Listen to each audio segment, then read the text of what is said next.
Good evening, everyone. It is 7 p.m. here in the Pacific Northwest right now.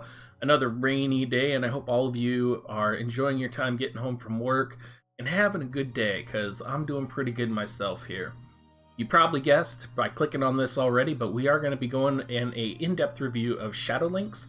She's a very interesting character, and there have been a lot of you guys that have been requesting this in the comments section, and so here we are. Shadowlynx is a ninja dragoon samurai. She does come from Horn. She has a master ability which gives attack plus 25% and evasion plus 15. So I love the build on this. I think we're going to definitely be focusing on the attack and the evasion with her.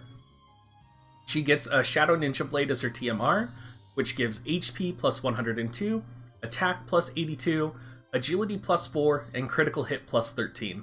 This has all of the good stats on it that you could want. Attack, agility, and a critical hit rate of 13. That is insane. Now, looking over at her stats, we do see that she has a little bit of a low HP at 1,449 at max level. 85 AP. The one thing that is absolutely nuts about her is she has a movement of 4 and a jump of 3. That is crazy. If you consider the fact that she has the option of getting even more movement from her ninja job, it's crazy the mobility of this character. She also comes in with an attack of 210 and a speed of 59. So not only is she highly mobile, she has one of the highest agilities in the game and one of the highest attacks in the game. Factor onto that she gets an attack plus 79, an additional plus 5 agility, plus 9 critical hit rate, and an additional plus 20% attack percentage. That brings her base total attack percentage plus 45% without even doing anything. So she is going to be a heavy hitter for you, and she's going to be fast. So let's talk about some of her abilities right now, because she does have a whole variety of them, and I think most of you are probably familiar with the ninja sub shuriken technique right now, and I did put some percentage modifiers in here just so you guys can see the difference in these techniques. So it's a non-elemental small damage to target, and that's 121% physical damage attack with an AP of 12 to use. Now, she is also very well known for her 6-star ability called Dream Within a Dream, and what this does is it deals very small damage to the target 3 times with a high critical hit rate. And the calculated base damage that this does is about an 87% modifier. But you have to remember, if you have any type of slash attack percentage, so for example, let's say you have slash attack plus 20%, because there's 3 hits involved here, it's actually slash attack plus 60% would be the modifier for this attack. So this is a very powerful attack if you were built up for it. Not to factor in as well the critical hit rate. Now, she does get Shadowrunner, which is going to be one of the passives you're going to want to set. There's a couple passives here we're going to talk about. And I think there's a little bit of a debate between setting Shadowrunner and setting Shikuchi. I personally am always about the agility, and I think she has really good range techniques, so I am going to set Shadowrunner on my Shadowlynx. There's probably a case to be made in some situations for Shikuchi as well, and I would just say maybe set Shikuchi and kind of feel it out in terms of which one you feel is better, because the Samurai Sub Attack Plus technique that she gets as a passive is going to be on her no matter what, so... The other technique she gets as a ninja, and this is if her ninja job is set as ninja main, she gets Yamitan, which is Anton in the English version, and it's a dark damage medium attack with 165% damage modifier with an AP of 17. So there are a lot of people out there who have access to this technique that are still spamming shuriken, and I went into my Discord and I was talking to a Shadowlynx user, and I'm like, hey, do you use Shuriken or do you use Anton? And then he went into the current Final Fantasy Tactics event and tested it, and he's like, I should be using Anton. He actually showed me a screen cap, and it was doing way more damage, and it was a level 1. So, something to think about if you're a Shadowlynx user. I would not use Poison Mist very often or Poison Barb. And then Decider of Fate significantly raises own accuracy rate for 1 turn and guaranteed critical hit. This is going to be if you're going to go for that critical hit build with her, which I think she can go into that critical hit build, and we'll talk a little bit about that, but I don't think you would want to build her for crit. Her other 2 jobs that she's able to sub are going to be Dragoon and Samurai. Dragoon, there's a little bit of a debate right now on whether Dragon's Blade is better than Third Eye for her counter. Personal preference, I really like her Third Eye. I don't have much of a care or fondness for the Dragoon's abilities, especially with her movement. It would just seem to kind of hamper her, I would think. If any of you guys have any feedback on using Sub-Dragoon with her, I would like to hear it, because I really don't see the Sub-Dragoon benefiting her much in any type of combat situation.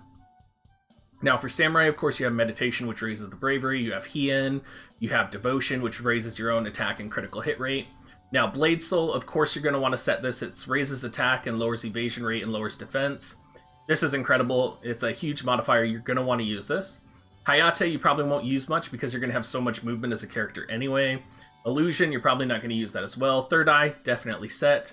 And of course, Night Veil, I don't see you guys using that either. So you're probably going to be setting either Ninja Sub or Samurai Sub. Honestly, though, I really see her being set as Ninja Sub the most, and that's kind of been reflected on my friends list as well when I've used the Shadowlynxes. Shadowlynx as herself gets a 10% resistance to Blunt. She gets a 15% weakness to missile damage and a 15% weakness to light, which is a little unfortunate, but she does have some nice resistances to Paralyze and Poison at 50%. She has a 10% bind resist, and I believe that's a 25% weakness to disable. So what espers would I use on Shadowlynx? Well, the first esper that I'm going to think about is Behemoth, and the reason that I'm thinking about Behemoth is I'm thinking about that slashing attack, I'm thinking about that attack, I'm thinking about an esper with a high amount of agility that could benefit her, I'm thinking about that light attack resistance to offset that light weakness. So for me, if I had her, I would probably set Behemoth as my first priority. As a second priority, I would probably set Ifrit, and that's because of the high base stats that Ifrit has and the attack, and also the PvP defensive modifiers, right? She has low HP, she can get that ice resistance, she can get that piercing attack resistance, or that shooting attack resistance, and she's going to be able to survive a little bit longer. Sabotender, he's here because of the Man-Eater and the critical hit rate. Now, if you are going to be setting Sabotender because you don't have Behemoth or Ifrit, I would say make sure you weigh it against Bomb. I think Sabotender is going to be much more useful in a critical hit build, and I think the Bomb is going to be much more useful in just a raw damage build if you don't have access to Behemoth or Ifrit. Now let's talk about some card combinations here. So you can see here I got a whole bunch of cards, and a couple of these aren't in game yet because they're going to be coming soon, and I think they're very relevant for what we're going to be building Shadowlynx for. So of course, first I have Moraga, which is going to be that high stat, high UR unit with very high slash attack here in the top left corner. Any of the espers that I've listed would go good for them. Honestly, you could use literally anyone and it would probably be fine with Moraga, as long as you are focusing on that key support for her. Shiva, now I would only use Shiva if you have Ifrit set, and the reason for that is if you're using Shiva, you're going to be going for that evasion build, and you're going to need to focus more on your base stats. So I would, if you're going for a UR Shiva build, I would put on Ifrit, I would put on any other UR Esper that would be able to help with this, and it's really more about making your character survive an attack, or survive either by a dodge, or survive just an attack in general. Now, the Beolv card that just came out, I would put any Esper together with this. That's going to increase agility and slash attack damage. So great modifiers for her right there. Now, this card isn't out yet, and this is the, I think it's the two-headed dragon. I'm not fully sure. But both this one and Diablos here, and actually the Final Fantasy XIV card here, all have Dark Attack up. And the reason Dark Attack up is important is, as we were talking about with Anton earlier, Anton is stronger than Shuriken, and it is a dark element attack. So this is an additional modifier you can put onto your Shadowlynx that normally wouldn't be able to be on her, right? Because usually you're focusing on attack, you're focusing on critical hit, you're focusing on other things that are going to, quote unquote, generally raise your whole party. But let's say you have a party of 3, and let's say you're going for a specific Shadowlynx strategy. You may want to set these cards and increase Dark Attack up. You may want to run a ninja team with a Dark Attack up trio on all different ones of them and run an Anton build. Those are all viable strategies. So that's why I put all 3 of these cards in here, even though these 2 aren't out yet in Global, because I think these will be very relevant cards when they do come out, especially if you have a Stern, especially if you have a Shadowlynx, and Ryu as well, something to think about there too. Now, we have, of course, the standard. So this is going to be if you don't have a Moraga. So you're going to be getting that slash attack up and that agility up with the penalty to Spirit. I'm pretty sure it's Spirit. It might be defense down. And then we have sort of the 2 crit cards here. Fun Time, of course, is going to give a party attack buff. So if you don't have an Ifrit card, this is going to be a really good optional card because it gives a party attack buff as well as a self-crit buff to the person that's using it. And then we have the Behemoth card here, and the Behemoth card is a critical damage modifier. So let's say you do want to go and use that triple strike fist attack that she has, and you want to maximize the damage that you can get from it in a crit build. You're going to want to put Behemoth because he's going to modify the crit damage from a 1.5 to a 1.5 to a 1. Holy cow, I can do math. A 1.3 to a 1.75. I believe I said that right.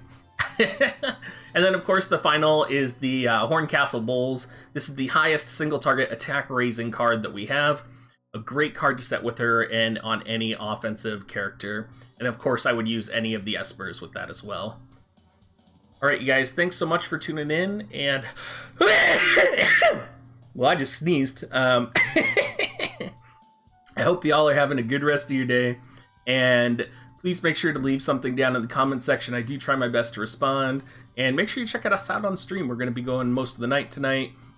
And we are there every night from 7:30 to 11:30 p.m. Have a good one. Talk to you later, guys.